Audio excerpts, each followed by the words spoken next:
Lee Mokobe എഴുതിയിട്ടുള്ള what it is like to be a transgender എന്ന് പറഞ്ഞിട്ടുള്ള ഒരു പോയാണ് നമുക്ക് അടുത്തതായിട്ട് എടുക്കാനുള്ളത്. അതിന് മുന്നേ നമ്മുടെ ചാനൽ ആദ്യമായിട്ട് കാണുന്നവരുണ്ടെങ്കിൽ സബ്സ്ക്രൈബ് ചെയ്യുക. നിങ്ങൾക്ക് ഇഷ്ടപ്പെട്ടു യൂസ്ഫുൾ ആണെന്ന് തോന്നുന്നുണ്ടെങ്കിൽ ഒരു ലൈക്ക് കൂടി ചെയ്തേക്കാം. ഓക്കെ, അപ്പോൾ നമുക്ക് പാഠഭാഗത്തിലേക്ക് കടക്കുന്നതിന് മുന്നേ അതിൻ്റെ റൈറ്ററിനെ പറ്റിയിട്ട് നോക്കാം. റൈറ്ററിൻ്റെ പ്രത്യേകത എന്ന് പറഞ്ഞു കഴിഞ്ഞാൽ he criticise the politics of Donald Trump. നമ്മുടെ US പ്രസിഡന്റ് ആയിട്ടുള്ള ഡൊണാൾഡ് ട്രംപിന്റെ പൊളിറ്റിക്സിനെ വരെ ക്രിട്ടിസൈസ് ചെയ്ത് എഴുതിയിട്ടുള്ള ഒരു റൈറ്ററാണ് നമ്മുടെ ഈ ഒരു ലീ മൊക്കോബ്. അപ്പൊ അദ്ദേഹത്തിന്റെ ഒരു പ്രത്യേകത ഏകദേശം മനസ്സിലായില്ലേ? അപ്പോ ഇനി ഈ ഒരു പോയത്തിന്റെ തീമിനെ കുറിച്ച് നമുക്ക് നോക്കാം. ഈ ഒരു what it is like to be a transgender, അതായത് ഒരു ട്രാൻസ്ജെൻഡർ ആയാൽ എങ്ങനെ ഇരിക്കും എന്നുള്ള ഒരു കാര്യമാണ് ഈ ഒരു പോയത്തിൽ പറയുന്നത്. It is a soul bearing poem. Soul bearing poem എന്ന് പറഞ്ഞാൽ ആത്മാവിനെ തുറന്ന് കാണിക്കുന്ന ഒരു പോയാണ്. അതായത് നമ്മൾ ഈ എഴുതുന്ന ഈ ഒരു റൈറ്റർ ലീ മൊക്കോബ് എന്ന് പറയുന്നത് ഒരു ട്രാൻസ്ജെൻഡർ ആണ്. അപ്പൊ അതുകൊണ്ട് തന്നെ ഒരു ട്രാൻസ്ജെൻഡർ ആയാൽ എങ്ങനെയിരിക്കും, എന്തൊക്കെ കാര്യങ്ങൾ നമ്മൾ സമൂഹത്തിൽ നിന്ന് അവർ നേരിടുന്നുണ്ട് എന്നൊക്കെ ഇങ്ങനെ അദ്ദേഹത്തിന്റെ ഉള്ളിൽ നിന്ന് അദ്ദേഹത്തിന്റെ അനുഭവങ്ങളാണ് എഴുതുന്നത് അല്ലെ. അപ്പൊ അദ്ദേഹത്തിന്റെ ആത്മാവിനെ തുറന്ന് കാണിക്കുന്ന രീതിയിലുള്ള ഒരു പോയാണ്. അതുകൊണ്ടാണ് ഈ ഒരു പോയത്തിനെ സോൾ ബെയറിംഗ് പോയം എന്ന് പറയുന്നത്. പിന്നെ ഇതിൽ കടന്നു വരുന്ന മറ്റ് തീമുകൾ എന്ന് പറയുന്നത് identity crisis faced by transgenders നേരിടുന്ന ഐഡന്റിറ്റി ക്രൈസിസ്, അതേപോലെ തന്നെ ജെൻഡർ ഐഡന്റിറ്റി ഇഷ്യൂ, ഇതൊക്കെയാണ് ഇതിൽ മെയിൻ ആയിട്ട് പറയുന്നത്. പിന്നെ ഇതിൽ വരുന്ന ഒരു പോയിന്റ് ആണ് ട്രാൻസ്ഫോബിയ എന്ന് പറയുന്നത് എന്താ ഒരു അസുഖമൊന്നും അല്ല. ഇത് നമ്മൾക്ക് ട്രാൻസ്ജെൻഡേഴ്സിന്റെ അടുത്ത് കുറച്ചൊരു ഭയം അല്ലെങ്കിൽ അവരെ വെറുക്കുന്ന ഒരു സ്വഭാവമൊക്കെ ഇന്നത്തെ സമൂഹത്തിൽ അത്രയില്ല, എങ്കിലും സമൂഹത്തിൽ അത്തരത്തിലുള്ള കാര്യങ്ങൾ നിലനിന്നിരുന്നു അല്ലെ. ട്രാൻസ്ജെൻഡേഴ്സിനോടുള്ള ഭയം, വെറുപ്പൊക്കെ, അതിനെയാണ് ട്രാൻസ്ഫോബിയ എന്ന് പറയുന്നത്. ഈ ഒരു ട്രാൻസ്ഫോബിയ എന്ന് പറഞ്ഞ സംഭവം നമ്മുടെ സമൂഹത്തിൽ നിലനിന്നിരുന്നത് കൊണ്ട് ഒരുപാട് ട്രാൻസ്ജെൻഡേഴ്സിന്റെ സൂയിസൈഡ് നിലനിന്നിരുന്നു. അപ്പൊ അതിനെയൊക്കെ ബേസ് ചെയ്തിട്ട് അതിന്റെ കാര്യങ്ങളൊക്കെ പറഞ്ഞിട്ടുള്ള ഒരു പോയാണ് ഈ ഒരു പോയം. അപ്പൊ ഇതില് Lee Mokobe describes that how he came out as a transgender. അദ്ദേഹം എങ്ങനെ ഒരു ട്രാൻസ്ജെൻഡർ ആയി എന്നുള്ള ഒരു കാര്യമാണ് ഇതിൽ മെയിൻ ആയിട്ട് പറയുന്നത്. ഓക്കെ, അപ്പൊ നമുക്ക് ഇതിൽ 6 സ്റ്റാൻസയാണ് വരുന്നത്. അതിൻ്റെ ഒരു 3 സ്റ്റാൻസയോളം നമുക്ക് ഈ ഒരു പാർട്ടിൽ പറയാനായിട്ട് മാക്സിമം നോക്കാം. 2 പാർട്ടായിട്ട് എന്തായാലും പറയണം, അത്രയും ലോങ് ആയിട്ടുള്ള ഒരു പോയമാണ്. ഓക്കെ, അപ്പൊ നമുക്ക് ഫസ്റ്റ് സ്റ്റാൻസയിലേക്ക് പോവാം. ഫസ്റ്റ് സ്റ്റാൻസയിൽ ഇദ്ദേഹം തുടങ്ങുന്നത് അദ്ദേഹം ഒരു കത്തീഡ്രൽ പ്രെയറിൽ ഏർപ്പെട്ടിരിക്കുകയാണ്. അവിടെ ജീസസിനോട് പ്രാർത്ഥിക്കുകയാണ്. എങ്ങനെയാ പ്രാർത്ഥിക്കുന്നത്? ഈ ഒരു ഹോളി വാട്ടർ ഉണ്ടല്ലോ, ഹോളി വാട്ടറിൽ കൈയൊക്കെ ഡിപ്പ് ചെയ്തിട്ട് എന്താ പറയുക, ചെസ്റ്റിന്റെ അവിടെ ഒരു കുരിശൊക്കെ വരച്ചിട്ടാണ് അദ്ദേഹം പ്രാർത്ഥിക്കുന്നത്. Dipped hands on holy water and made a sign of cross on chest. അങ്ങനെയാണ് അദ്ദേഹം പ്രാർത്ഥിക്കുന്നത്. അപ്പൊ ജീസസിന്റെ അടുത്താ പ്രാർത്ഥിക്കുന്നത്. ആ ഒരു പ്രാർത്ഥിക്കുന്ന സമയത്ത് അദ്ദേഹത്തിന്റെ ഉള്ളിൽ ഒരു ക്വസ്റ്റ്യൻ മാർക്ക് വന്നു എന്നാണ് പറയുന്നത്. എന്തായിരിക്കും ആ ഒരു ക്വസ്റ്റ്യൻ മാർക്ക്? അതെന്താന്ന് വെച്ചാൽ ഫീമെയിൽ ആണോ മെയിൽ ആണോ ഞാൻ എന്നുള്ള ഒരു ക്വസ്റ്റ്യൻ മാർക്കാണ് അദ്ദേഹത്തിന്റെ ഉള്ളിൽ വന്നിട്ടുണ്ടാവാം. അപ്പോ അദ്ദേഹം ജീസസിന്റെ അടുത്ത് പറഞ്ഞു, he asked Jesus to fix me, അതായത് എന്നെ ഒന്ന് ഏതെങ്കിലും ഒന്നിലായിട്ട്, ഒന്നില്ലെങ്കിൽ ഫീമെയിൽ അല്ലെങ്കിൽ മെയിൽ ആയിട്ട് എന്നെ ഒന്ന് ഫിക്സ് ചെയ്യാമോ എന്ന് ജീസസിന്റെ അടുത്ത് പ്രാർത്ഥിച്ചു. But did not answer. പക്ഷെ അവിടെ നിന്ന് ദൈവത്തിന്റെ ഭാഗത്ത് നിന്ന് ഒരു ആൻസറും ഉണ്ടായില്ല എന്നാണ് പറയുന്നത്. പക്ഷെ അദ്ദേഹം ആഗ്രഹിച്ചിരുന്നത് എന്താ? നമ്മുടെ ഈ ഒരു ലീ മൊക്കോബ് ദൈവത്തിനോട് പ്രാർത്ഥിച്ചപ്പോ അദ്ദേഹം ആഗ്രഹിച്ചിരുന്നത് എന്താ? He hope that his sin would burn and dissolve like sugar on tongue. നമ്മുടെ നാവില് ഷുഗർ ഇട്ട് കഴിഞ്ഞാൽ അതിങ്ങനെ അലിഞ്ഞു പോവില്ലേ? അതേപോലെ അദ്ദേഹത്തിന്റെ സിൻ മീൻസ് പാപങ്ങൾ, അദ്ദേഹത്തിന്റെ പാപങ്ങളെല്ലാം ഇങ്ങനെ ലയിച്ചു പോണം, എന്നിട്ട് എന്നെ കംഫർട്ട് ആക്കി തരണം എന്നായിരുന്നു അദ്ദേഹം ആഗ്രഹിച്ചത്. അങ്ങനെ ജീസസ് എന്നെ കംഫർട്ട് ആക്കി തരും എന്നാണ് അദ്ദേഹം ആഗ്രഹിച്ചത്. പക്ഷെ അവിടുന്ന് വല്ല റിപ്ലൈ ഉണ്ടായോ? ഇല്ല. But did not answer. ഒരു ആൻസറും ജീസസിന്റെ ഭാഗത്ത് നിന്ന് ഉണ്ടായില്ല എന്നാണ് പറയുന്നത്. അപ്പോ ആ ഒരു സമയത്താണ് അത്രയും ഒരു അപ്പൊ ആ ഒരു ഷെയിം കണ്ടിന്യൂഡ് വിത്ത് ഹിം. ആ ഒരു ഷെയിം അദ്ദേഹത്തിനോടൊപ്പം തന്നെ കണ്ടിന്യൂ ചെയ്തു പോയി. ദൈവത്തിന്റെ ഭാഗത്തു നിന്ന് ഒരു റിപ്ലൈ ഉണ്ടായില്ല. അദ്ദേഹം ആഗ്രഹിച്ചിരുന്നത് പാപങ്ങളെല്ലാം ഇങ്ങനെ ലയിച്ചു പോയി കംഫർട്ട് ആക്കി തരും എന്നാണ് അദ്ദേഹം ആഗ്രഹിച്ചിരുന്നത്. പക്ഷെ അതൊന്നും നടന്നില്ലല്ലോ. ആ ഒരു സമയത്ത് അദ്ദേഹത്തിന്റെ അമ്മ പറയാണ്, മദർ ടോൾഡ് ഹിം. എന്താ പറഞ്ഞേ? I was A miracle. നമ്മുടെ പോയിറ്റ് പറയാണ്, ഐ വാസ് എ മിറാക്കിൾ, ഞാനൊരു അത്ഭുതമാണെന്ന് എൻ്റെ അമ്മ പറഞ്ഞെന്ന് പോയിറ്റ് പറയാണ്. I could grow up to be anything I wanted. Lee Mokobe പറയാണ്, എനിക്ക് എന്താ പറയാ, എന്ത് വേണമെങ്കിലും എനിക്ക് ആഗ്രഹിക്കുന്ന രീതിയിൽ എങ്ങനെ വേണമെങ്കിലും എനിക്ക് ജീവിക്കാം എന്ന് ഞാൻ മനസ്സിലാക്കി. അമ്മ പറഞ്ഞല്ലോ ഐ വാസ് എ മിറാക്കിൾ എന്ന് പറഞ്ഞല്ലോ. അപ്പോൾ എങ്ങനെ വേണമെങ്കിലും എനിക്ക് ജീവിക്കാം എന്നുള്ളൊരു കാര്യം നമ്മുടെ പോയിന്റ് മനസ്സിലാക്കുകയാണ് ചെയ്യുന്നത്. അങ്ങനെ അദ്ദേഹം ഒരു ഡിസിഷൻ എടുത്തു, decided to be a boy, ഞാനൊരു ബോയ് ആയി മാറാം എന്നുള്ളൊരു കാര്യം അദ്ദേഹം തീരുമാനിച്ചപ്പോൾ വേണമെങ്കിൽ ലുക്ക് വൈസ് അദ്ദേഹം ഒരു ഗേൾ ആയിരിക്കാം, പക്ഷെ ക്യാരക്ടറും എന്താ പറയുക ഒരു ബോയുടെ ക്യാരക്ടർ ആയിരിക്കാം ഉണ്ടായിട്ടുണ്ടാവുക. അതുകൊണ്ടാണ് അദ്ദേഹം പറഞ്ഞത് ഞാനൊരു ബോയ് ആവാനായിട്ട് ഡിസൈഡ് ചെയ്തു എന്ന് പറയുന്നത്. അപ്പൊ ആ ഒരു ഡിസിഷനെ പറ്റിയിട്ട് പറയുന്നുണ്ട് ഇനി നെക്സ്റ്റ് കാര്യങ്ങൾ. ആ ഒരു ഡിസിഷൻ എന്തായിരുന്നു എന്ന് അദ്ദേഹം പറഞ്ഞേ, ഇറ്റ് വാസ് വെരി നൈസ്, വളരെ എന്താ പറയുക നൈസ് ആയിട്ടുള്ളൊരു ഡിസിഷൻ ആയിരുന്നു അത് എന്നാണ് പറയുന്നത്. ആ ഒരു ഡിസിഷനായിട്ട് ഡിസിഷന് ശേഷം രണ്ട് കാര്യങ്ങൾ വന്നിട്ടുണ്ടായി. ഒന്നാമത്തെ കാര്യം എന്ന് പറഞ്ഞാൽ I had a quick returning and toothless broad smile. ആ ഒരു തീരുമാനം എടുത്തപ്പോൾ വളരെ നൈസായി തോന്നിയപ്പോൾ എൻ്റെ മുഖത്തൊരു ടൂത്ത്ലെസ് ആയിട്ടുള്ള ഒരു സ്മൈൽ പോലെ ബ്രോഡ് സ്മൈൽ വന്നു എന്നാണ് പറയുന്നത്. ടൂത്ത്ലെസ് മീൻസ് എന്താ? ഈ ഒരു ടൂത്ത്ലെസ് സ്മൈല് ആരെല്ലാം നമ്മൾ കാണാറ്? പല്ലില്ലാതെ ചിരിക്കുന്നത് കുഞ്ഞു കുട്ടികളിലും അതേപോലെ തന്നെ വയസ്സായിട്ടുള്ള ആൾക്കാരിലും അല്ലെ. അപ്പൊ ഇവര് രണ്ടുപേരുടെ സ്മൈൽ എന്ന് പറഞ്ഞാൽ എന്താ പറയുക നിഷ്കളങ്കമായ ചിരിയാണ്, നല്ല ഭംഗിയാണ് കാണാൻ. അപ്പൊ അതേപോലെ നിഷ്കളങ്കമായിട്ടുള്ള ഒരു ചിരി, ടൂത്ത്ലെസ് ബ്രോഡ് സ്മൈല് അദ്ദേഹത്തിന് ആ ഒരു ടൈമിൽ ഉണ്ടായി. അതേപോലെ തന്നെ രണ്ടാമത് സംഭവിച്ച കാര്യം, I used skinned knees as was the custom. അന്നത്തെ കാലത്തൊക്കെ ആമ്പിള്ളേര് മുട്ടുവരെയുള്ള ട്രൗസേഴ്സ് ഒക്കെ ഇടില്ലേ, അതേപോലത്തെ ട്രൗസേഴ്സ് ഒക്കെ ഡ്രസ്സുകളൊക്കെ ഞാൻ യൂസ് ചെയ്യാനായിട്ട് തുടങ്ങി. അപ്പൊ ഈ രണ്ട് കാര്യങ്ങളാണ് ആ ഡിസിഷന് ശേഷം സംഭവിച്ചത് കേട്ടോ. അപ്പൊ അത് ചോദിക്കാൻ ചാൻസ് ഉണ്ട്. ബോയ് ആയിട്ട് ഡിസിഷൻ എടുത്തതിന് ശേഷം സംഭവിച്ച രണ്ട് കാര്യങ്ങൾ, അത് രണ്ടും നോട്ട് ചെയ്ത് വെക്കാം. അപ്പോൾ ഇത്രയാണ് ഫസ്റ്റ് സ്റ്റാൻസിൽ പറയുന്നത്. ഇനി നമുക്ക് സെക്കൻഡ് സ്റ്റാൻസിലേക്ക് പോവാം. സെക്കൻഡ് സ്റ്റാൻസിൽ ഈ ഒരു മിസ്റ്ററി ഓഫ് ആൻ അനാറ്റമി നമ്മൾ അമ്മ പറഞ്ഞല്ലോ ഒരു അത്ഭുതമാണ് എന്നൊക്കെ പറഞ്ഞില്ലേ. അപ്പോൾ അതേപോലെ തന്നെ മിസ്റ്ററി ഓഫ് ആൻ അനാറ്റമി എന്ന് പറയുമ്പോൾ എൻ്റെ ശരീരം വിശദീകരിക്കാനാകാത്ത ഒരു രഹസ്യമാണ് എന്നാണ് അദ്ദേഹം പറയുന്നത്. അങ്ങനെയാണ് സെക്കൻഡ് സ്റ്റാൻസ സ്റ്റാർട്ട് ചെയ്യുന്നത്.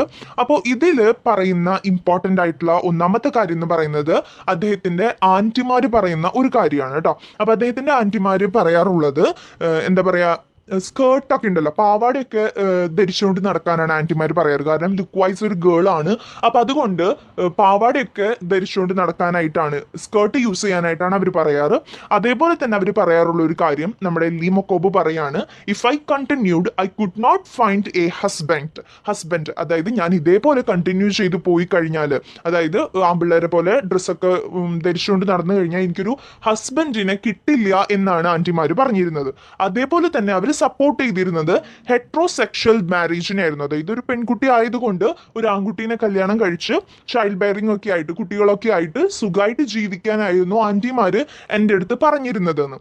സ്കേർട്ട് ഇട്ട് നടക്കാനും അതേപോലെ തന്നെ ഹെട്രോസെക്ഷൽ മാരേജിനും ചൈൽഡ് ബെയറിംഗ് ഒക്കെ ആയിരുന്നു അവർ സപ്പോർട്ട് ചെയ്തിരുന്നത്. അതോടൊപ്പം തന്നെ they insult me and they abuse me. അവരെന്നെ ഒരുപാട് ഇൻസൾട്ട് ചെയ്യുകയും അബ്യൂസ് ചെയ്യുകയും ഒക്കെ ചെയ്തിട്ടുണ്ട്. ഇതാണ് ഈ ആന്റിമാർ ചെയ്ത കാര്യം കേട്ടോ. അപ്പോൾ 12th ഏജ്, അദ്ദേഹത്തിന്റെ 12th ഏജിലാണ് ഈ ഒരു എന്താ പറയുക ഐഡന്റിറ്റി ക്രൈസിസ് അദ്ദേഹം നേരിടുന്നത്. ഈ ഒരു ക്വസ്റ്റ്യൻ മാർക്കൊക്കെ വരുന്നത് ഈ ഒരു 12th ഏജിലാണ്. അപ്പോൾ ആ ഒരു ടൈമിൽ ആന്റിമാർ പറഞ്ഞ കാര്യമാണിത്. ഇത് വളരെ ഇമ്പോർട്ടൻ്റ് ആണ്, നോട്ട് ചെയ്ത് വയ്ക്കുക. അതേപോലെ തന്നെ സ്കൂളിലത്തെ കാര്യം പറയുന്നുണ്ട്. He found some truths. They found some truths. അതായത് സ്കൂളിലെ കുട്ടികൾ എന്നിലുള്ള കുറച്ച് സത്യങ്ങൾ മനസ്സിലാക്കി എന്നാണ് പറയുന്നത്. എന്നിട്ട് അവർ എന്നെ വിളിച്ചിരുന്നത് എന്താ, ലെസ്ബിയൻ എന്നാണ് നമ്മുടെ ഈ ഒരു പോയിന്റിന് അവർ വിളിച്ചിരുന്നത്. But I was more boy than girl, more Ken than Barbie. അതായത് പക്ഷെ ഈ ഒരു ലെസ്ബിയൻ എന്നൊക്കെ വിളിക്കുന്നുണ്ടെങ്കിലും എൻ്റെ ഉള്ളിൽ ഒരു ഗേളിനേക്കാളും കൂടുതൽ ഒരു ബോയ് ആയിരുന്നു എന്നാണ് പറയുന്നത്.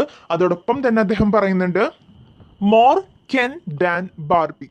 അപ്പൊ ഈ ഒരു കെൻ ആൻഡ് ബാർബി എന്നുള്ള വേർഡ് നമുക്ക് ഫെമിലിയർ ആണ് അല്ലെ. അതേപോലെ തന്നെ ഈ ഒരു കെന്നിന്റെ കാര്യം നമുക്ക് അറിയണ്ടേ. അപ്പൊ അതൊരു സ്റ്റോറിയാണ്, അത് ഞാൻ പറഞ്ഞു തരാം. ഈ ഒരു കെൻ ആയാലും ബാർബി ആയാലും നമ്മുടെ അമേരിക്കൻ പോപ്പുലർ കൾച്ചറിലെ രണ്ട് ഫിക്ഷണൽ ക്യാരക്ടേഴ്സ് ആണ്. They are two fictional characters of American popular culture.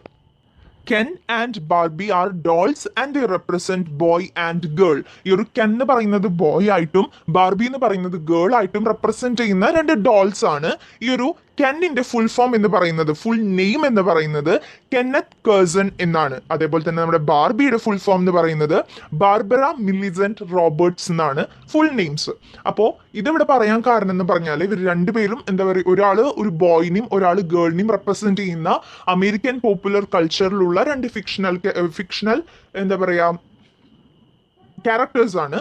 അപ്പോൾ ഇവർ രണ്ടുപേരോട് പറഞ്ഞതെന്ന് വെച്ചാൽ ഈ ഒരു ബാർബിയെക്കാളും കെന്നാണ് എൻ്റെ ഉള്ളിൽ കൂടുതൽ, അതായത് ഒരു ഫീമെയിലിനേക്കാളും മെയിലാണ്, ഗേളിനേക്കാളും ബോയ് ആണ് എൻ്റെ ഉള്ളിൽ കൂടുതൽ എന്ന് കാണിക്കാൻ വേണ്ടിയിട്ടാണ് പോയിട്ട് ഈ ഒരു രണ്ട് ക്യാരക്ടേഴ്സിനെ ഇവിടെ കൊണ്ടുവന്നിരിക്കുന്നത് കേട്ടോ. അപ്പൊ ഈ ഒരു കെന്നിന്റെയും ബാർബിയുടെയും കാര്യം പറഞ്ഞിട്ട് ചോദിച്ചു കഴിഞ്ഞാൽ നമ്മുടെ ഈ ഒരു സ്റ്റോറി എഴുതണം നിങ്ങൾ ഇതിൽ.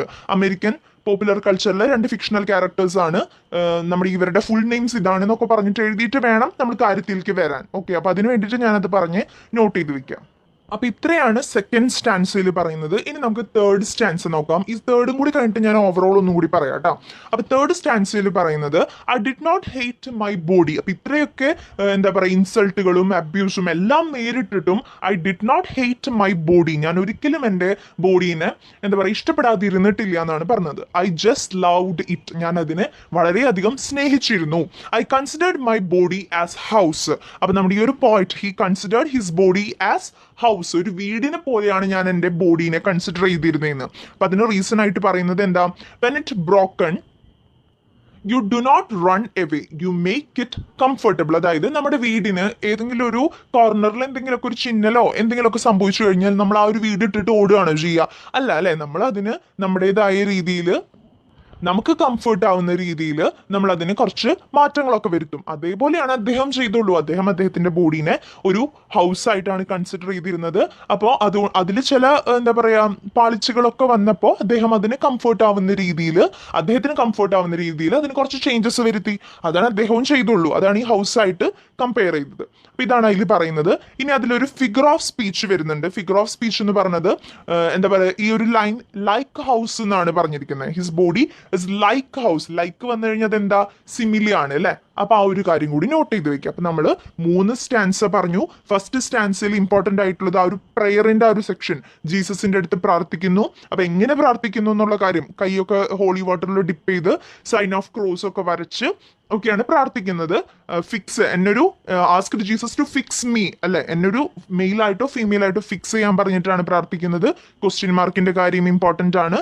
പിന്നെ അതേപോലെ തന്നെ അദ്ദേഹത്തിന്റെ അവിടെ നിന്ന് ഒരു ആൻസർ ഉണ്ടായിരുന്നില്ല എന്നുള്ള കാര്യം. പിന്നെ അദ്ദേഹം എന്താണ് ഹോപ്പ് ചെയ്തിരുന്നത്, എന്താ അദ്ദേഹം ആഗ്രഹിച്ചിരുന്നത്, എല്ലാ സിന്നും എല്ലാ പാപങ്ങളും പഞ്ചസാര നമ്മുടെ നാവിൽ അലിഞ്ഞു പോകുന്നത് പോലെ എല്ലാം പാപങ്ങളും അലിഞ്ഞു പോയി എന്നെ കംഫർട്ട് ആക്കണം എന്നാണ് ആഗ്രഹിച്ചിരുന്നത്. ആ ഒരു കാര്യം പറയാ. പിന്നെ മദർ പറഞ്ഞ കാര്യം, ഐ വാസ് എ മിറാക്കിൾ എന്നാണ് അമ്മ പറഞ്ഞത് അല്ലെ. അങ്ങനെ അതിലൂടെ എന്താവാനായിട്ട് തീരുമാനിച്ചു, ഒരു ബോയ് ആവാൻ തീരുമാനിച്ചു. ആ തീരുമാനത്തിന് ശേഷം നടന്ന 2 കാര്യങ്ങൾ, ആ ഒരു ചിരിയുടെ കേസ് പറയാ, പിന്നെ ഒരു എന്താ പറയാ സ്കിൻഡ് നീസിന്റെ കാര്യം, മുട്ടുവരെയുള്ള ട്രൗസേഴ്സ് പോലെ അങ്ങനത്തെ ഒരു ഡ്രസ്സിന്റെ കാര്യം, അതും പറയാം. പിന്നെ അതിൽ പറയുന്ന ഇനി സെക്കൻഡ് സ്റ്റാൻസിൽ പറയുന്ന കാര്യം, ആന്റിമാര് പറഞ്ഞ കാര്യം ഉണ്ടല്ലോ, അത് വളരെ ഇമ്പോർട്ടന്റ് ആണ്. പിന്നെ സ്കൂളിൽ അദ്ദേഹം ലെസ്ബിയൻ എന്ന് വിളിക്കപ്പെട്ടിരുന്നു. അപ്പൊ ആ ഒരു സമയത്ത് I was more boy than girl, ഒരു ഗേളിനേക്കാൾ കൂടുതൽ എൻ്റെ ഉള്ളിൽ ബോയ് ആയിരുന്നു. അതിന് എക്സാമ്പിൾ ആയിട്ട് പറയുന്നത് കെന്നിന്റെയും ബാർബിയുടെയും കേസ്. ആ ഒരു കാര്യങ്ങൾ നോട്ട് ചെയ്ത് വെക്കണം കേട്ടോ, ബാർബിയുടെ കേസിലെ. പിന്നെ തേർഡ് സ്റ്റാൻസിൽ ഹൗസ് ആയിട്ടാണ് കമ്പയർ ചെയ്യുന്നത്. അതിന് ലൈക്ക് വെച്ചിട്ടാണ്, അപ്പൊ അതൊരു സിമിലിയാണ്. പിന്നെ അതേപോലെ തന്നെ ഹൗസ്, നമ്മൾ എങ്ങനെ ഒരു ഹൗസ് പൊട്ടിപ്പൊളിഞ്ഞാൽ നമ്മൾ ഇട്ടിട്ട് ഓടാണ്ട് അതിനെ നമ്മൾ കംഫർട്ട് ആയ രീതിയിൽ മാറ്റും അല്ലെ. അപ്പൊ അതേപോലുള്ള കാര്യങ്ങൾ ഞാൻ എൻ്റെ ബോഡിയിൽ ചെയ്തു എന്നൊക്കെയാണ് അദ്ദേഹം പറയുന്നത്. ഇതാണ് 3 സ്റ്റാൻസ. ഇതിൽ ഇമ്പോർട്ടന്റ് ആയിട്ട് വരുന്ന കാര്യങ്ങൾ നോട്ട് ചെയ്ത് വെക്കുക, തീമും നോട്ട് ചെയ്ത് വെക്കുക. അപ്പൊ നമുക്ക് ഫോർത്ത് സ്റ്റാൻസിലേക്ക് പോവാം. ഈ ഒരു ഫോർത്ത് സ്റ്റാൻസ സ്റ്റാർട്ട് ചെയ്യുന്നത് ഇങ്ങനെയാണ്, she fears that I will die without a Whisper. ഇതിൽ ഷീ എന്ന് പറയുന്നത് മദറിനെയാണ്, നമ്മുടെ പോയിന്റിന്റെ മദറിനെയാണ് പറയുന്നത് കേട്ടോ, ഷീന്ന്. അപ്പൊ ഷീ ഫിയേഴ്സ് ദാറ്റ്, എന്റെ അമ്മ ഭയപ്പെട്ടിരുന്നു. എന്താണ് ഭയപ്പെട്ടിരുന്നത്, I will die without a whisper, ഞാൻ ആരോടും ഒന്നും പറയാതെ ആത്മഹത്യ ചെയ്യുമോ അല്ലെങ്കിൽ മരിക്കുമോ എന്നുള്ളൊരു ഭയം എന്റെ അമ്മയ്ക്ക് ഉണ്ടായിരുന്നു എന്ന്. എന്തിനായിരുന്നു അങ്ങനത്തെ ഒരു ഭയം, because people like him died that way, നമ്മുടെ പോയിന്റ് പോലെയുള്ള ജനങ്ങള് അങ്ങനെ മരിച്ചിട്ടുണ്ട് എന്നാണ് നമ്മുടെ പോയിന്റ് പറയുന്നത്. അപ്പൊ പോയിന്റിനെ പോലെയുള്ള ആൾക്കാർ എന്ന് പറയുമ്പോൾ ട്രാൻസ്ജെൻഡേഴ്സ് അല്ലെ, ട്രാൻസ്ജെൻഡേഴ്സ് അങ്ങനെ മരിച്ചിട്ടുണ്ട് എന്നാണ് പറയുന്നത്. അപ്പോ അങ്ങനെ ആത്മഹത്യ ചെയ്തിട്ടുള്ളത് അല്ലെങ്കിൽ അങ്ങനെ മരണപ്പെട്ടിട്ടുള്ള 3 ആൾക്കാരെ കുറിച്ച് നമ്മുടെ പോയത്തിൽ പറയുന്നുണ്ട്. അതിൽ ഫസ്റ്റത്തെ ആളാണ് മിയ ഹാൾ എന്ന് പറഞ്ഞിട്ടുള്ള ഒരു പെൺകുട്ടി. അപ്പൊ അതിനെ കുറിച്ച് നമുക്ക് ആദ്യം പറയാം. മിയ ഹാൾ എന്ന് പറയുന്നത് she was a 27 years old transgender woman. She was shot dead by police in Baltimore. ബാൾട്ടിമോറിൽ വെച്ചിട്ട് പോലീസിന്റെ വെടിയേറ്റിട്ടാണ് ആ ഒരു കുട്ടി മരിക്കുന്നത്. അപ്പോൾ 13th March 2015 ഈ സംഭവം നടക്കുന്നത്. അപ്പോൾ എന്തിനു വേണ്ടിയിട്ട് പോലീസ് ഇങ്ങനെ വെടിവെച്ചത്? For taking a wrong turn on the road. റോഡിൽ റോങ് ടേൺ എടുത്തതിന്റെ പേരിലാണ് ഈ മിയ ഹാൾ എന്ന് പറഞ്ഞിട്ടുള്ള പെൺകുട്ടീനെ പോലീസ് വെടിവെക്കുന്നത്. അതോടൊപ്പം തന്നെ വേറെ കുറച്ച് റീസൺസ് കൂടി പോലീസ് പറയുന്നുണ്ട്. അതെന്താ? She had A history of robbery and prostitution. കുറച്ച് എന്താ പറയാ, കളവും അതേപോലെ തന്നെ വേറെ പ്രവൃത്തികളൊക്കെ ഇവള് ചെയ്തിട്ടുണ്ട്. അപ്പൊ അതുകൊണ്ട് തന്നെയാണ് ഇവളെ വെടിവെച്ചതെന്നാണ് പോലീസുകാർ പറയുന്നത്. പക്ഷെ ഈ ഒരു ട്രാൻസ്ജെൻഡേഴ്സ് കമ്മ്യൂണിറ്റി പറയുന്ന കാര്യം എന്താ? It was an example of transphobia എന്നാണ് അവർ പറയുന്നത്. ട്രാൻസ്ഫോബിയയുടെ കേസ് നമ്മൾ ഫസ്റ്റ് പാർട്ട് വീഡിയോയിൽ പറഞ്ഞിട്ടുണ്ടായിരുന്നു അല്ലെ. അതൊരു അസുഖമൊന്നുമല്ല, നമ്മുടെ സമൂഹത്തിന് ട്രാൻസ്ജെൻഡേഴ്സിനോടുള്ള വെറുപ്പിനെയും വിദ്വേഷത്തിനെയാണ് ഈ ഒരു ട്രാൻസ്ഫോബിയ എന്ന് പറയുന്നത്. അപ്പൊ അതിന്റെ ഒരു എക്സാമ്പിൾ ആണ് ആ ഒരു കുട്ടീനെ വെടിവെച്ച് കൊന്നത്, അല്ലെങ്കിൽ ആ ഒരു കുട്ടിയുടെ മരണം എക്സാമ്പിൾ ഓഫ് ട്രാൻസ്ഫോബിയ ആണ് എന്നാണ് ട്രാൻസ്ജെൻഡേഴ്സ് കമ്മ്യൂണിറ്റി പറയുന്നത്. ഇതാണ് കേട്ടോ ഒന്നാമത്തെ ആള്, മിയ ഹാൾ എന്നാണ് ഒന്നാമത്തെ ആളുടെ പേര്. ഇനി രണ്ടാമത് അങ്ങനെ മരണപ്പെട്ടിട്ടുള്ള ഒരാളാണ് ലീല ആൽക്കോൺ. ഈ കുട്ടി എങ്ങനെയാ മരിച്ചതെന്ന് വെച്ചാല്, she was an American transgender girl who committed suicide at the age of 17 കേട്ടോ. 17ാമത്തെ വയസ്സിലാണ് ഈ ഒരു കുട്ടി ആത്മഹത്യ ചെയ്യുന്നത്. After being struck by a semi trailer. അപ്പൊ ഇതിന് മുന്നേ വണ്ടികളൊക്കെ ഈ കുട്ടീനെ ഇടിച്ചിട്ടുണ്ട്, ഒരുപാട് വണ്ടികൾ ഇടിച്ചിട്ടുണ്ട്. അപ്പൊ അതിനുശേഷമാണ് ആത്മഹത്യ ചെയ്യുന്നത്. അപ്പൊ ആ ഒരു ആത്മഹത്യാ കുറിപ്പിൽ, അതായത് സൂയിസൈഡ് നോട്ടിൽ ഉണ്ടായിരുന്ന റീസൺസ് എന്ന് പറയുന്നത് ലോൺലിനെസ്സും പാരന്റൽ നെഗ്ലക്റ്റ് ഒക്കെയാണ്. അതായത് ഒറ്റപ്പെടലും അതേപോലെ തന്നെ മാതാപിതാക്കളുടെ അവഗണനയൊക്കെയാണ് റീസൺ എന്നാണ് ഈ ഒരു സൂയിസൈഡ് നോട്ടിൽ ഉണ്ടായിരുന്നത്. അപ്പോൾ she was an American transgender girl who committed suicide at the age of 17 after being struck by a semi trailer. അപ്പൊ ഈ ഒരു കാര്യങ്ങളും കൂടി ഇൻക്ലൂഡ് ചെയ്തോളോ. പിന്നെ ആ ഒരു സൂയിസൈഡ് നോട്ടിന്റെ കേസും. ഓക്കെ, ഇനി മൂന്നാമത് പറയുന്ന ആളാണ് ബ്ലേക്ക് ബ്രോക്കിംഗ്ടൺ. ബ്ലേക്ക് ബ്രോക്കിംഗ്ടൺ എന്ന് പറഞ്ഞിട്ടുള്ള ആളാണ് അടുത്തതായിട്ടുള്ളത്. He was an American transgender man who committed suicide after being struck by several vehicles. ഈ കുട്ടീനെയും അതേപോലെ തന്നെ ഒരുപാട് വാഹനങ്ങളൊക്കെ മുന്നിടിച്ചിട്ടുണ്ടായിരുന്നു. അതിനുശേഷം സൂയിസൈഡ് ചെയ്തതാണ്. He was not even 19. 19 വയസ്സ് പോലും തികയാത്തൊരു കുട്ടിയായിരുന്നു ഈ ഒരു ബ്ലേക്ക് എന്ന് പറഞ്ഞ കുട്ടി. പിന്നെ ആ കുട്ടിക്കുള്ള ഒരു പ്രത്യേകത എന്ന് പറഞ്ഞു കഴിഞ്ഞാൽ, he was the first openly transgender high school home coming king of the state, A title he got for his work at the LGBT youth. അതായത് അവനായിരുന്നു ഹൈസ്കൂളിലെ ട്രാൻസ്ജെൻഡർ പദവി ആയിട്ടുള്ള home coming king of the state എന്ന പദവി ആദ്യമായി കിട്ടിയത് എന്നാണ് പറയുന്നത് കേട്ടോ. അപ്പൊ ഇവനൊരു LGBT യുവാക്കൾക്കിടയിൽ അവൻ പ്രവർത്തിച്ചിരുന്നു എന്നാണ് പറയുന്നത്. അപ്പൊ ആ കാര്യങ്ങളും കൂടി ഒന്ന് നോട്ട് ചെയ്ത് വെച്ചേക്കാം. അപ്പൊ നമ്മുടെ ഈ ഒരു ബ്ലേക്ക് ബ്രോക്കിംഗ്ടണിനെ കുറിച്ച് പറയുന്ന കാര്യമാണ്. ഒരുപാട് വാഹനങ്ങൾ ഇടിച്ചിട്ടുണ്ടായിരുന്നു, അതിനുശേഷം ആത്മഹത്യ ചെയ്തിരുന്നു. പിന്നെ ഈ ഒരു home coming king of the state എന്ന് പറഞ്ഞിട്ടുള്ളൊരു പദവി ലഭിച്ചിരുന്നു. LGBT യുവാക്കൾക്കിടയിൽ അവൻ പ്രവർത്തിച്ചിരുന്നു. ഈ കാര്യങ്ങളാണ് ആ ഒരു ഇതിൽ പറയുന്നത്. പിന്നെ അതേപോലെ തന്നെ നമ്മുടെ ഈ ഒരു നാലാമത്തെ സ്റ്റാൻസിൽ പറയുന്ന കാര്യമാണ്, no one think me a human being. ഞങ്ങളൊരു ഹ്യൂമൻ ബീയിങ് ആണെന്നുള്ളൊരു കാര്യമൊന്നും ആരും വിചാരിച്ചിരുന്നില്ല എന്ന്. പിന്നെ ആരായിട്ടാണ് കണ്ടിരുന്നത്? Ghost and not real people. ഞങ്ങളെ പ്രേതങ്ങളായിട്ടാണ് കണ്ടിരുന്നത്, അല്ലെങ്കിൽ റിയൽ പീപ്പിൾ അല്ല എന്നൊക്കെയാണ് ആൾക്കാർ പറഞ്ഞിരുന്നത്. പിന്നെ അതിൽ വരുന്ന ഒരു വരിയാണ്, now on coming traffic is embracing more transgender children than parents. ആ ഒരു വരിയുടെ മീനിങ് എന്താന്ന് വെച്ചാൽ, അത് ഇമ്പോർട്ടന്റ് ആയിട്ടുള്ള ഒരു ലൈനാണ്. നമ്മുടെ ഇന്നത്തെ സമൂഹത്തിൽ നമ്മൾ ട്രാൻസ്ജെൻഡേഴ്സിനൊക്കെ ആക്സെപ്റ്റ് ചെയ്തു തുടങ്ങി അല്ലെ. അവരുടെ പാരന്റ്സ് ചിലപ്പോൾ വീട്ടിൽ നിന്ന് പുറത്താക്കിയാലും സമൂഹം അവരെ ആക്സെപ്റ്റ് ചെയ്തു തുടങ്ങിയിരിക്കുന്നു. അതാണ് ആ ഒരു ലൈനിന്റെ പ്രത്യേകത, അല്ലെങ്കിൽ ആ ഒരു ലൈനിന്റെ മീനിങ് എന്ന് പറയുന്നത്. അതായത് it means transgender children are getting acceptance among in the public. നമ്മുടെ ഈ ഒരു പബ്ലിക്കിൽ അവരുടെ ഫാമിലിനേക്കാളും അവരുടെ പാരന്റ്സിനേക്കാളും നമ്മുടെ ഈ ഒരു സൊസൈറ്റി അവരെ ആക്സെപ്റ്റ് ചെയ്ത് തുടങ്ങിയിരിക്കുന്നു. അതാണ് അതിന്റെ മീനിങ് വരുന്നത് കേട്ടോ. അപ്പൊ ഇതിൽ പറയുന്ന ഒരു കാര്യം, the society is becoming more sympathetic to that transgender people. നമ്മൾ കുറച്ചും കൂടി സിമ്പതി ആയിരുന്നു അവരുടെ അടുത്ത്. അതേപോലെ തന്നെ sometimes the society gives them more love and consideration than the parents of the transgender children. അവരുടെ അച്ഛനമ്മമാര് നൽകാത്ത അത്രയും നമ്മൾ സ്നേഹവും അതേപോലെ തന്നെ പരിഗണനയൊക്കെ നമ്മൾ നൽകുന്നുണ്ട് എന്നാണ് പറയുന്നത്. അപ്പൊ ഇന്നത്തെ സമൂഹത്തിലെ ട്രാൻസ്ജെൻഡേഴ്സിന്റെ കാര്യം പറയുന്ന വ്യക്തമാക്കുന്ന ലൈൻസ് ആണ് ആ ഒരു ലൈൻസ്. അപ്പൊ അത് വളരെ ഇമ്പോർട്ടന്റ് ആണ്, അത് നോട്ട് ചെയ്ത് വെക്കാം. ഇനി അടുത്ത സെക്ഷനിൽ പറയുന്ന ഒരു കാര്യം എന്ന് പറഞ്ഞാൽ hang me with all other skeleton, അതായത് എന്നെ മറ്റുള്ള സ്കെൽട്ടന്റെ ഒപ്പം എന്നെ ഹാങ് ചെയ്യുമെന്ന് ഞാൻ പേടിച്ചിരുന്നു എന്നാണ് നമ്മുടെ ഈ ഒരു പോയിന്റ് പറയുന്നത്. അതേപോലെ തന്നെ അദ്ദേഹം പേടിച്ചിരുന്ന മറ്റൊരു കാര്യം, they are afraid of becoming another hashtag in a second, they are afraid of classroom discussions becoming like judgment day, അതായത് ക്ലാസ് റൂം ഡിസ്കഷനൊക്കെ വളരെയധികം പേടിച്ചിരുന്നു എന്നാണ് പറയുന്നത്. അങ്ങനെ ലാസ്റ്റ് സെക്ഷനിലേക്കൊക്കെ വരുമ്പോൾ പറയുന്ന കേസ്, we are transgenders not because അവർ സിൻസ്, ഞങ്ങൾ ട്രാൻസ്ജെൻഡേഴ്സ് ആണ് പക്ഷെ അത് ഞങ്ങൾ ചെയ്ത പാപം കൊണ്ടല്ല, ജന്മനെ അങ്ങനെയാണ് അല്ലെ, അല്ലാണ്ട് ഓരോരുത്തരും ചെയ്ത പാപം കൊണ്ടല്ല അങ്ങനെയായി തീരുന്നത്. So we should love our bodies. അപ്പൊ നമ്മുടെ പോയിന്റ് പറയാണ്, അതുകൊണ്ട് തന്നെ ഞങ്ങൾ ചെയ്ത പാപങ്ങൾ കൊണ്ടൊന്നുമല്ല ഞങ്ങൾ ട്രാൻസ്ജെൻഡേഴ്സ് ആയി മാറിയത്, അതുകൊണ്ട് തന്നെ ഞങ്ങളുടെ ബോഡീനെ ഞങ്ങൾ അത്രയധികം സ്നേഹിക്കണം എന്നാണ് അദ്ദേഹം പറയുന്നത്. അപ്പൊ പിന്നെയും അദ്ദേഹം പറയാണ്, I have often prayed but haven't any mercy yet, ഞാൻ വീണ്ടും വീണ്ടും പ്രാർത്ഥിച്ചിരുന്നു പക്ഷേ ഇന്നേ വരെ ഒരു ദയ എന്നിൽ ഉണ്ടായില്ല, ദൈവം തന്നില്ല എന്നൊക്കെയാണ് പറയുന്നത്. അതോടൊപ്പം തന്നെ അദ്ദേഹം പറയുന്നുണ്ട്, may be this is how God wants me, ചിലപ്പോ ദൈവത്തിന് എന്നെ ഇങ്ങനെ ആയിരിക്കും വേണ്ടത്, അതുകൊണ്ടായിരിക്കാം ദൈവം ഒരു റിപ്ലൈയും തരാത്തത് എന്നാണ് നമ്മുടെ പോയിന്റ് പറയുന്നത്. എന്നിട്ട് നമ്മൾ പോയിട്ട് പറയാ, may be this is how God wants me, I can pray anymore, prayers stuck in throat, എന്റെ തൊണ്ടയിൽ ഇങ്ങനെ പ്രാർത്ഥനകളൊക്കെ ഇങ്ങനെ സ്റ്റക്കായി നിൽക്കാന്ന്, എനിക്ക് ഇനിയും പ്രാർത്ഥിക്കാനായിട്ട് കഴിയില്ല, ദൈവത്തിന് എന്നെ ഇതേപോലെ ആയിരിക്കും വേണ്ടിയിട്ടുണ്ടാവുക. Prayers making me accept my faith without compliance.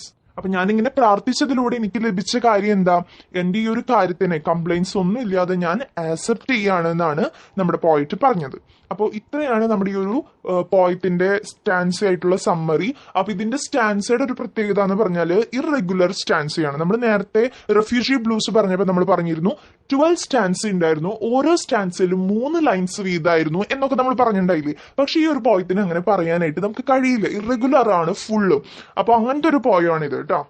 അപ്പൊ നമുക്ക് ഇനി ഇതിലെ പോയറ്റിക് സ്റ്റൈൽസ് നോക്കാം. പോയറ്റിക് സ്റ്റൈലായിട്ട് ഫസ്റ്റ് വരുന്നത്, it is basically A speech that has poetic qualities. ശരിക്കും പറഞ്ഞാൽ ഇതൊരു സ്പീച്ച് പോലെയാണ് നമുക്ക് ഈ ഒരു പോയം വായിക്കുമ്പോൾ തോന്നുക, കുറച്ച് പോയറ്റിക് ക്വാളിറ്റീസ് ഉണ്ട് എന്നേ ഉള്ളൂ. അപ്പൊ ആ ഒരു ലൈൻ നോട്ട് ചെയ്ത് വെക്കുക, it is basically A speech that has poetic qualities. പിന്നെ അതേപോലെ തന്നെ ഞാൻ പറഞ്ഞില്ലേ സ്റ്റാൻസ എന്ന് പറഞ്ഞത് ഇറഗുലർ ആണ്, സം ലോങ് ആണ്, സം ലൈൻസ് ഒക്കെ വളരെ ലോങ് ആണ്, പക്ഷെ കുറച്ച് ലൈൻസ് ഒക്കെ വളരെ ഷോർട്ട് ആണ്. അതാണ് ഈ ഒരു പോയത്തിന്റെ ഒരു പ്രത്യേകത എന്ന് പറയുന്നത്. അതേപോലെ തന്നെ ഇതിൽ കടന്നു വരുന്ന ഇമേജുകൾ എന്തൊക്കെ, ഇതിൽ കടന്നു വരുന്ന ഇമേജ് ഫസ്റ്റ് തന്നെ എങ്ങനെയാ പ്രാർത്ഥിക്കണേ എന്നുള്ളൊരു കേസ് പറഞ്ഞിരുന്നില്ലേ, എങ്ങനെയായിരുന്നു ഹോളി വാട്ടറിലൊക്കെ ഹാൻഡ്സ് ഡിപ്പ് ചെയ്തിട്ട് ഒരു സൈൻ ഓഫ് ക്രോസ് ഒക്കെ ചെസ്റ്റിൽ വരച്ചിട്ടൊക്കെയായിരുന്നു പ്രാർത്ഥിച്ചിരുന്നത്. അതൊരു കറക്റ്റ് ഒരു ഇമേജ് ആണ് നമ്മുടെ മനസ്സിലേക്ക് വരുന്നത് അല്ലെ. അപ്പൊ അതാണ് ഒരു ഇമേജ് വരുന്നത്. അതേപോലെ തന്നെ സിമിലി വരുന്നുണ്ട്. സിമിലി എവിടെയാ വരുന്നത്, my tiny body drooping like A, അങ്ങനെ പറഞ്ഞിട്ടൊരു ലൈൻ വരുന്നുണ്ട്. അപ്പോ അതില് ലൈക്ക് വന്നിട്ടുണ്ട്, ലൈക്ക് വരുന്ന ലൈൻസ് എല്ലാം സിമിലിക്ക് എക്സാമ്പിൾ ആണ്, ലൈക്ക് ഓർ ആസ്. അപ്പോ ഇതിൽ ലൈക്ക് വന്നിട്ടുള്ളതുകൊണ്ട് അത് സിമിലിക്ക് എക്സാമ്പിൾ ആണ്. വേറൊരു എക്സാമ്പിൾ കൂടി വരുന്നുണ്ട്, ഡിസോൾവ് ലൈക്ക് ഷുഗർ. നമ്മുടെ ഈ ഒരു പാപങ്ങളെല്ലാം നാവില് പഞ്ചസാര ഇട്ട് അത് ലയിച്ചു പോകുന്നത്, അലിഞ്ഞു പോകുന്നത് പോലെ എന്റെ പാപങ്ങളെല്ലാം അലിഞ്ഞു പോകണം എന്ന് പോയിട്ട് പറയുന്നുണ്ട് അല്ലെ. അതിൽ ഡിസോൾവ് ലൈക്ക് ഷുഗർ, ആ ഒരു ലൈക്ക് വന്നുകൊണ്ട് അതും സിമിലിക്ക് എക്സാമ്പിൾ ആണ്. ഇനി അടുത്തത് മെറ്റഫർ ആണ്. മെറ്റഫറിനെ കുറിച്ച് നമ്മൾ മുന്നത്തെ പോയിന്റിലൊക്കെ പറഞ്ഞിട്ടുണ്ടായിരുന്നു, എന്താണ് മെറ്റഫർ എന്നുള്ള കേസ്. അപ്പോ മെറ്റഫറിന് ഇതിലെ എക്സാമ്പിൾ പറയുന്നത്, this body becomes an asterisk എന്നാണ് പറഞ്ഞിരിക്കുന്നത്. ആസ്റ്ററിസ്കിന്റെ മീനിങ് കറക്റ്റ് നക്ഷത്ര ചിഹ്നം എന്നാണ് വരുന്നത്. അപ്പൊ എന്റെ ശരീരം ഒരു നക്ഷത്ര ചിഹ്നമാണ് എന്നാണ് അദ്ദേഹം പറയുന്നത്. ആണ്, അത് തന്നെയാണ് എന്നാണ് പറയുന്നത്. അതാണല്ലോ മെറ്റഫർ. ഇനി അലിട്രേഷൻ വരുന്നുണ്ട്, അതായത് ഫൈനലി ഫിക്സ്ഡ്, ഫൈനലിയുടെ എഫും ഫിക്സഡിന്റെ എഫും സൗണ്ട് ആണല്ലോ വന്നേക്കുന്നത്. അപ്പൊ അതാണ് ഫൈനലി ഫിക്സ്ഡ്, അതൊരു അലിട്രേഷൻ ആണ്. അതേപോലെ തന്നെ ഹസ്ബൻഡ് ഹോം, എച്ച് ആണ് അവിടെ റിപ്പീറ്റ് ചെയ്ത് വരുന്നത് അല്ലെ, ഒരു ലൈനിൽ തന്നെ. അപ്പൊ അതും അലിട്രേഷൻ എക്സാമ്പിൾ ആണ്. അപ്പൊ ഇതില് ഇമേജ് ഉണ്ട്, സിമിലി ഉണ്ട്, മെറ്റഫർ ഉണ്ട്, അലിട്രേഷൻ ഉണ്ട്. പിന്നെ ഇറഗുലർ ആയിട്ടുള്ള സ്റ്റാൻസ് ഉള്ള ഒരു പോയോ ആണ്. ബേസിക്കലി ഒരു സ്പീച്ച് പോലെയാണ്, കുറച്ച് പോയറ്റിക് ക്വാളിറ്റീസ് ഉണ്ട് എന്നേ ഉള്ളൂ. ഇനി നമ്മള് ഫസ്റ്റത്തെ സ്റ്റാൻസയിൽ നമ്മൾ ആ ഒരു പ്രയറിനെ കുറിച്ചും ഈ ഒരു തീമിനെ കുറിച്ചും പറഞ്ഞിട്ടുണ്ടായിരുന്നു, പ്രാർത്ഥിക്കുന്ന രീതിയെ കുറിച്ചും. പിന്നെ എന്താണ് decided to be a boy അല്ലെ. അപ്പൊ അങ്ങനെ ഒരു ഡിസിഷന് ശേഷം സംഭവിച്ച 2 കാര്യങ്ങള്. പിന്നെ ഇതിൽ ക്വസ്റ്റ്യൻ മാർക്കിനെ കുറിച്ച് നമ്മൾ പറഞ്ഞിട്ടുണ്ടായിരുന്നു. മദർ പറഞ്ഞ കാര്യം ഒരു എന്താ പറയാ മിസ്റ്ററി ആണെന്ന് മദർ പറഞ്ഞിരുന്നു അല്ലെ. അപ്പൊ ആ ഒരു കേസും, അതേപോലെ തന്നെ മദർ പറഞ്ഞത് മിറാക്കിൾ ആണ്, ഓക്കെ, ആ ഒരു കേസും. പിന്നെ അതേപോലെ തന്നെ ഈ ഒരു സിമിലിയുടെ ലൈൻ നമ്മൾ പറഞ്ഞില്ലേ, പാപങ്ങൾ ലയിച്ചു പോകുന്ന പോലെ, ഷുഗർ ലയിച്ചു പോകുന്ന പോലെ എന്റെ പാപങ്ങൾ ലയിച്ചു പോകണം എന്നാണ് ഞാൻ ഹോപ്പ് ചെയ്തിരുന്നത്. ആ ഒരു കേസ് പറയാം. പിന്നെ രണ്ടാമത്തെ സ്റ്റാൻസിൽ ആന്റിമാരുടെ കാര്യം വളരെ ഇമ്പോർട്ടന്റ് ആണ്. പിന്നെ സ്കൂളിൽ അദ്ദേഹം ലെസ്ബിയൻ ആയിട്ടാണ്, അങ്ങനെയാണ് പിള്ളേര് പറഞ്ഞിരുന്നത്. പക്ഷേ I was more boy than girl. അതിന് എക്സാമ്പിൾ പറയുന്നത് കെന്നിന്റെയും ബാർബിയുടെയും കേസാണ്. അതും നോട്ട് ചെയ്ത് വെക്കണം. പിന്നെ പറഞ്ഞത് നമ്മൾ ഹൗസ്, എന്റെ ബോഡി ഒരു ഹൗസ് ആയിട്ടാണ് ഞാൻ ട്രീറ്റ് ചെയ്തിരുന്നത് എന്നാണ് പറഞ്ഞത്. അപ്പൊ എന്തുകൊണ്ട് അങ്ങനെ ട്രീറ്റ് ചെയ്തു അതും നമ്മൾ പറഞ്ഞിട്ടുണ്ടായിരുന്നു. പിന്നെ ഈ 3 ആൾക്കാരുടെ case, Mia Hall, Leelah Alcorn, Blake Brockington, ഇവരെ കുറിച്ച് പറയാം. പിന്നെ ഹ്യൂമൻ ബീങ്സ് ഞങ്ങൾ ഗോസ്റ്റ് ആയിട്ടാണ്, എന്താ പറയുക, നോട്ട് റിയൽ പീപ്പിൾ ആയിട്ടല്ല ഞങ്ങളെ കണ്ടിരുന്നത്. ആ ഒരു കേസ് പറയാം. പിന്നെ ക്ലാസ് റൂം ഡിസ്കഷൻ ആ ഒരു ഹാഷ് ടാഗിന്റെ കേസ്, സ്കെൽറ്റൺ ആയിട്ട് ഞങ്ങൾ വെക്കും എന്നുള്ള ഒരു കേസൊക്കെ. പിന്നെ അതേപോലെ തന്നെ പോയറ്റിക് സ്റ്റൈലുകൾ നമ്മൾ പറഞ്ഞു അല്ലെ, ഇമേജ്, സിമിലി, മെറ്റഫർ, അലിറ്ററേഷൻ ഒക്കെ. അപ്പൊ ആ ഒരു കാര്യങ്ങൾ കൂടി നോട്ട് ചെയ്ത് വെക്കുക. ഇതാണ് ഈ ഒരു പോയം ട്ടോ.